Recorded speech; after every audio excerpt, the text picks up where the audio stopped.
But first, the Albanese government is doing what the Morrison government would not. It has put together a plan to bring back the 16 Australian women and 42 children who are part of the Islamic State, but since its collapse have been held in a detention camp in Syria. Now, ASIO has already been on a secret mission there to check how that extraction can be done. The government is telling us to have pity on these people, to consider some or many of the women as victims who were tricked or forced into going to join this brutal caliphate that for a while, until its collapse 3.5 years ago, controlled 11 million people. We've got about 40 Australian kids living in one of the most dangerous places on earth in a refugee camp.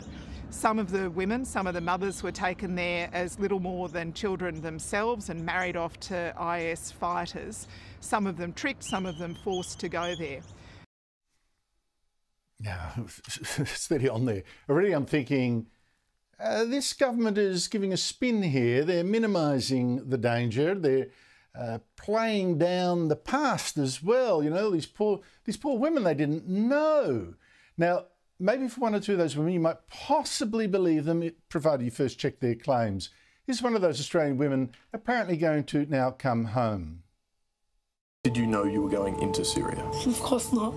Who walks into a war zone? I had a whole family. I had a whole thing going on. I was doing uni. I had everything. Now, I know this is not an easy issue, but hang on here. Let's not swallow this idea that they're just innocents, not so dangerous. Maybe they've learned their lesson when the Islamic State finally did collapse. Because here's a war crimes investigator, the head of an NGO. In some cases, sure. Trickery, love, whatever, took them into Syria and or Iraq. But in other cases, there may have been a clear criminal intent. This needs to be checked.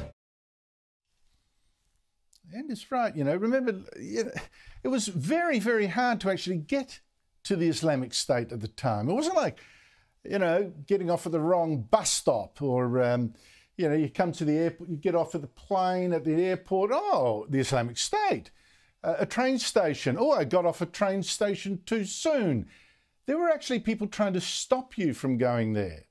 Here in Australia, they were trying to stop you. In Turkey, in Iraq, along the borders of the Islamic State, they're trying to stop you. And another thing to remember, it wasn't like none of the more than 200 Australians who did join the Islamic State can have been in any doubt at all about how barbaric and evil it was. I mean, the Islamic State was actually putting out videos about how cruel it was, videos of the people it was beheading, of the people it was burning alive in cages or roasting alive over an open fire, things that I can't even hint at with pictures here. They also boasted of the hundreds of Yazidi women they kept as sex slaves. And meanwhile, Islamic State terrorists and sympathisers struck around the world, from London to Sydney, spreading fear. And amongst Muslims too, as well. Don't forget that, because they copped the inevitable backlash. We had hundreds of Australians joining the Islamic State Caliphate knowing all this. Videos of these atrocities were actually circulating right here on the fringes of the Islamic community. And for some of the people that went there, this cruelty was exactly what attracted them. So let's have some honesty from the Albanese government about the danger in what it's doing. In fact, some women are not that repentant, it seems. Neil Fergus is the head of Intelligent Risks. This is a company which has worked with government departments and agencies on security here and with governments in Britain and the US around the world. He said today one Australian woman in the camps was apparently recently plotting to kidnap Australian officials trying to rescue the women. There was some credible intelligence that a plot was being hatched to actually lure Australian government officials into that environment with the purpose of either killing them or holding them as hostage. It referred to a family group where the children were entirely innocent and assessed as not being radicalised. But one of the females in that family group was, whether willingly or under pressure, under coercion, suspected of trying to be part of luring a rescue team in. As for the children, not radicalised, we're told, and I'd really want to believe that, and maybe it's actually true. But how do you know how they'll turn out? They've been in the Islamic State and in these camps, some for their whole lives, with mothers who in many cases shared a radical ideology for at least a while, and these mothers will continue to raise these children. So how many years of work and expense will be needed from our intelligence agencies to monitor them when they come home, to make sure they grow up straight and true? I agree, it's harsh, it's cruel even to leave these children there in those camps with their mothers. But let's not pretend that bringing them back is a doddle. You know, it's okay, innocent people. Let's not pretend that. And there's one other thing to consider. You know, it's an Anglo thing, particularly now with religion dying. Well, if it didn't work, that's embarrassing. Let's learn, move on, junk all that, leave all that embarrassment in the past. But the Islamic State, all right, its caliphate was destroyed in war. That's true, it's collapsed. But the Islamic State itself does live on, with many of its foreign fighters too, gone back home or abroad somewhere. Last week, for instance, the Afghan wing of the Islamic State sent a suicide bomber to this school in Kabul, teaching mainly female students from the Shia faith. The Islamic State is Sunni. These are the students just before the attack. And this is afterwards. Now, it's the least bloody photo I could find, no body parts to distress you. After nearly 40 students were blown to bits, including these two sisters. The Islamic State lives, and we're bringing home some of the people who followed it.